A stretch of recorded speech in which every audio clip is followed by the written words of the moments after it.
What are some psychology experiments with interesting results? White rats and black rats were raised separately without seeing each other. When a black rat was placed in the white rat's cage, the other rats ostracized him. When white and black rats are raised together and a new black rat is placed in a cage, the white rats accept him. So basically rats are racist unless raised to accept differences. The Three Christs of Ypsilanti. Psychologist forces 3 people who believe that they are Jesus Christ to live together. It does not go well. The psychologist, Milton Rokeach, had heard of a case where 2 women who believed that they were Mary, mother of Christ, were forced to live together, and one of them broke free from their delusion.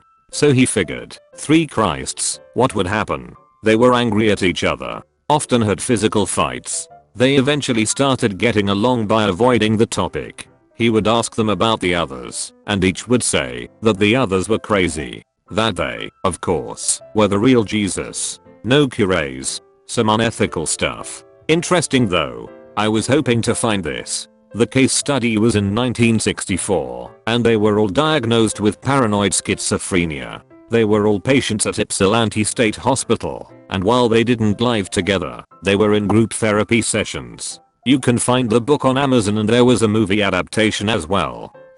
The Monopoly study by Paul Biff. He basically brought 2 strangers into the lab together and had them play a game of Monopoly together. He randomly assigned one participant to start the game with twice as much money than the other, and that participant also got to roll both dice to get around the board. That is, the other participant started with half the money and could only roll 1 dice. At the end of the game, when he asked the participants who started with more money why he won the game, they would chalk it up to their excellent strategy and gamesmanship, rather than the fact that they had started the game with way more resources. It says a lot about how we deal with being born into a privileged state. If you stare into a dimly lit, that is candlelit, mirror for 10+ minutes, you start to see hallucinations. What individuals see tends to vary, but they've used this as a test to simulate schizophrenia before, because some see monsters / deformities / general weird shit. I did a variation of it for a mate at uni and completely wimped out of it. After my face started not looking like my face anymore, I had a complete dissociation. I stopped looking and just waited out the time. I loved learning about infant development. My favorite was probably the development of depth perception, or perhaps the fear of heights. We are not born with it, but, if I recall correctly, we develop it within the first year or so. Scientists created a raised square platform. Half of the floor was wood and the other glass. The actual surface of the floor, 1 meter or so below, was white with red polka dots. At varying intervals of age, the babies would be brought in and placed on the wood end and encouraged to crawl to their moms, who were standing at the glass end of the platform. In early infancy, baby crawls over there without giving a shit. At some point though, they stop at the point where the wood meets the glass, or plexiglass maybe, showing that they recognize the difference in height and the fear of falling. Babies' brains are pretty effing cool.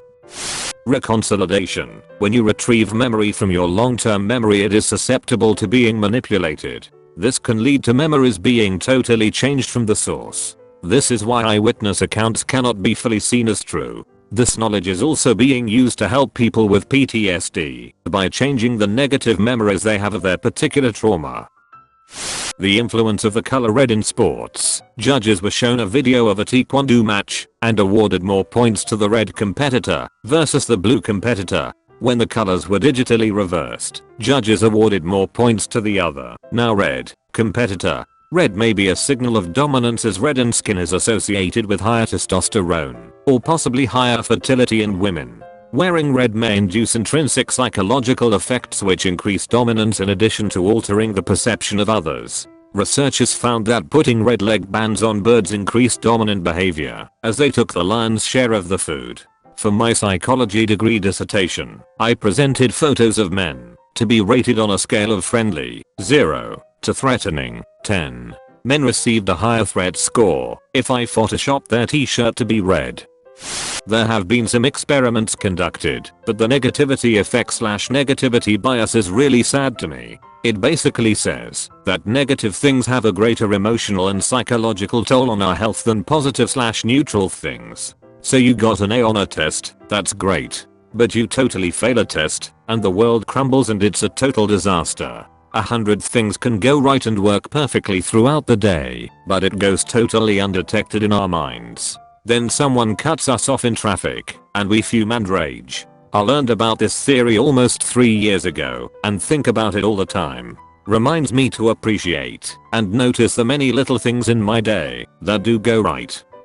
Mice were put on two sides of a wall with a door in. Only the right mouse could open the door. Slowly, they filled the left mouse's room with water, and eventually when right mouse saw them in danger, they opened the door. However, mice that had previously been on the left side and were now on the right, mice who had previously been wetted opened the door considerably faster because they knew how unpleasant it was to be in the other scenario.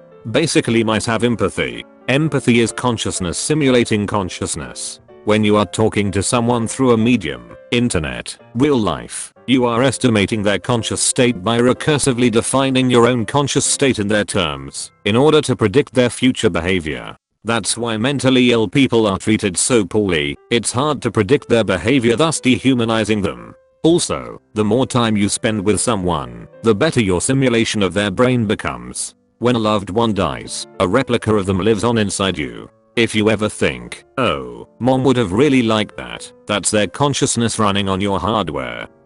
It's not that psychopaths lack empathy, but rather, they have the manual settings. A specific region of the brain lights up when people experience empathy. For most people it's an automatic, subconscious response.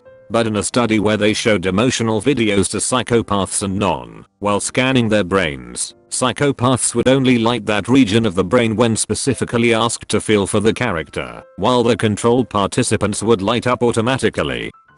I just recently heard of blindsightedness during one of my cognitive psychology classes. Basically, the area of the brain that processes what our eyes see is located at the back of the head, just where your skull starts to get smaller, towards your neck. Because of this, if you hit your head back there, quite often everything will go black for a moment before sight returns again. Sometimes though, following severe trauma to this area of the brain, like after falling off a ladder onto a curb or something, a person is never able to see again.